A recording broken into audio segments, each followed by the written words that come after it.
যে জিয়া রহমান নারা তাকবীরের মাধ্যমে বেরিয়ে আসলো, সেই জিয়া রহমানের দল আজকে নারা তাকবীরকে ঘৃণা করছে বলে দলীয় স্লোগান নয়, দিক তোমাদের রাজনীতি।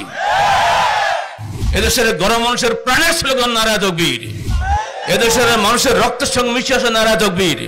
এদেশের মানুষ মরবে নারা তাকবীরের জন্য, তোমার জন্য নয়। তোমার মধ্যে ভীত কাপুরুষ নেতা, দূর হও তুমি এখান থেকে। তোমার কোন স্থানে? বগুড়ায়। বগুড়ার মাটি, আহলে হাদিসের মাটি, নারা তাকবীরের মাটি। নারা তাকবীর থাকতে হয় সারা বাংলাদেশে। যদি নেতা হতে চাও সাহসী হও, ভীত কাপুরুষ নেতা হতে পারে না। তাকাও জিয়া রহমানের দিকে, সে দুঃসাহসী মানুষ ছিল, কারণ সে তোয়াক্কা করে নাই। আর তোমরা যত ভীত হয়েছো, তোমরা মনে করো আমার জিয়া রহমানের জেলার লোক এত সস্তা। গণতন্ত্রের প্রতিষ্ঠা করতে গিয়ে পুরো ইরাকে 13 লক্ষ মানুষকে হত্যা করেছে আমেরিকান প্রশাসন। এই গণতন্ত্রের নাম করে সিরিয়াকে শ্মশান করে ফেলে দিয়েছে। আহলে হাদিসের ইতিহাস রক্তাক্ত ইতিহাস, জিহাদ ও কেতালের ইতিহাস নয়। আধুনিক যুগে যারা জঙ্গিবাদী, এই ইতিহাস আহলে হাদিসের নয়। আহলে হাদিসের ইতিহাস সত্যের জন্য জীবন দেওয়ার ইতিহাস। আহলে হাদিসের ইতিহাস বাতিলের বিরুদ্ধে আপোষহীন ইতিহাস। আহলে হাদিস আন্দোলনের ইতিহাস কোরআন ও সহিহাদিসের সর্বোচ্চ অগ্রাধিকার প্রতিষ্ঠার ইতিহাস।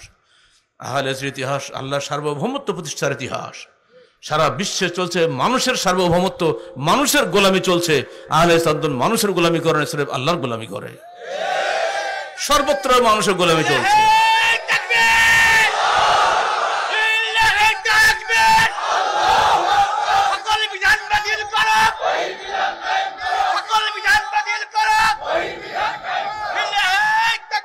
এই যে নারা তাকবীর দিয়েছিলেন, হে বগুড়াবাসী, মনে রাখো তোমার প্রাণপ্রিয় জিয়াউর রহমান ঢাকার ক্যান্টনমেন্টে 4 দিন ব্যাপী গৃহবন্দী, যে কোনো মুহূর্তে তাকে গুলি করে হত্যা করা হবে।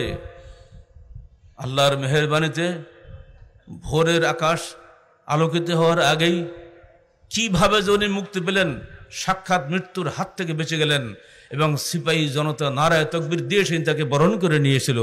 সেই নারায়ে তাকবীর হলো গত 11 অক্টোবরে চিটাগাং জেলা বিভাগীয় সম্মেলন, বিএনপি বিভাগীয় সম্মেলনে একজন নারায়ে তাকবীর দিয়েছে। পরদিন আবার প্রবীণ নেতা বলে যে এটা আমাদের দলীয় স্লোগান নয়।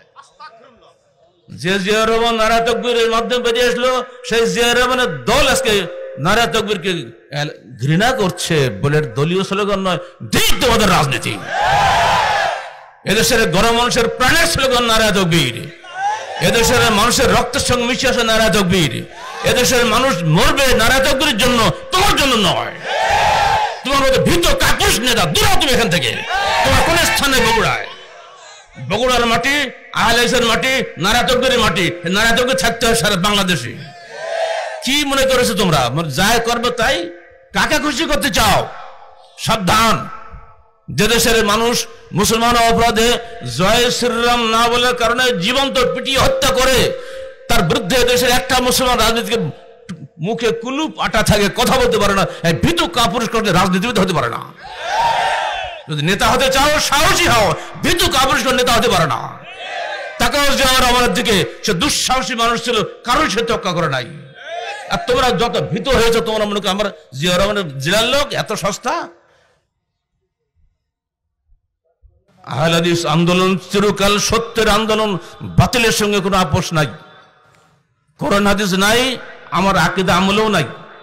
কোরআন হাদিস আছে, জীবন দিয়ে হলেও বরণ করে নেব, এই প্রতিজ্ঞা নিয়েই আমাদের আন্দোলন শুরু হয়েছে। আগামীতে চলবে ইনশাআল্লাহ। আমরা যখন ছোট ছিলাম তো রাজনীতির স্লোগান শুনতাম, কি জানেন? ইসলামী সমাজতন্ত্র। এখন আর কেউ বলে? যিনি বলতেন তিনি মারা গেছে, আর বলবে কেটা? তারপরে আসলো কি? ইসলামী গণতন্ত্র। বারে ই আবার কোন কথা হইল?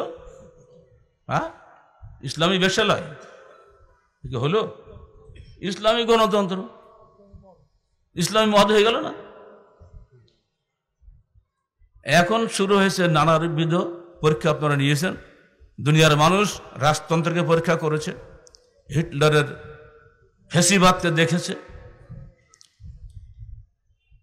আর আধুনিক যুগে গণতন্ত্রের হিংস্রতা মানুষ দেখেছে। গণতন্ত্রের প্রতিষ্ঠা করতে গিয়ে পুরো ইরাকে 13 লক্ষ মানুষকে হত্যা করেছে আমেরিকান প্রশাসন। এই গণতন্ত্রের নাম করে সিরিয়াকে শ্মশান করে ফেলে দিয়েছে।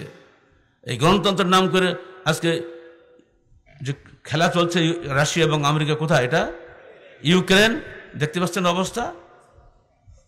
রাশিয়া যা করছে, একটা জলদান্ত একটা দেশের 90,000 বর্গ কিলোমিটার দখল করে নিল, পরের দিন ভোট দিয়ে দিল, তারপরে হাইকোর্ট দিয়ে রায় নিয়ে নিল, বাস হালাল হয়ে গেল। এখন আর কোনো কথাই শুনছে না, ভেটো পাওয়ার দিয়ে সব শেষ। মাইট ইজ রাইট চেঙ্গিস খানের যুগে যা ছিল সেটারই নামে গণতন্ত্র। এখন এইসব তন্ত্র মন্ত্র ছাড়েন, মানুষকে স্বাধীনভাবে কথা বলতে দেন। আল্লাহ প্রত্যেক মানুষের স্বাধীন চিন্তা শক্তি দিয়েছেন। প্রত্যেকটা মানুষ তার মেধা অনুযায়ী কথা বলবে, চিন্তা করবে, তার মাধ্যমেই আল্লাহর দুনিয়ায় আল্লাহর বান্দারা বসবাস করবে। আল্লাহ পাক গাইডলাইন দিয়ে দিয়েছেন। দেখো তোমরা ফামান তাবিআ হুদাইয়া ফালা খাউফুন আলাইহিম ওয়া লা হুম ইয়াহজানুন। মানুষের সৃষ্টি কিভাবে হয়েছে সূরা বাকারা 30 আয়াত থেকে 39 আয়াত পর্যন্ত পড়ুন, সব বলা আছে।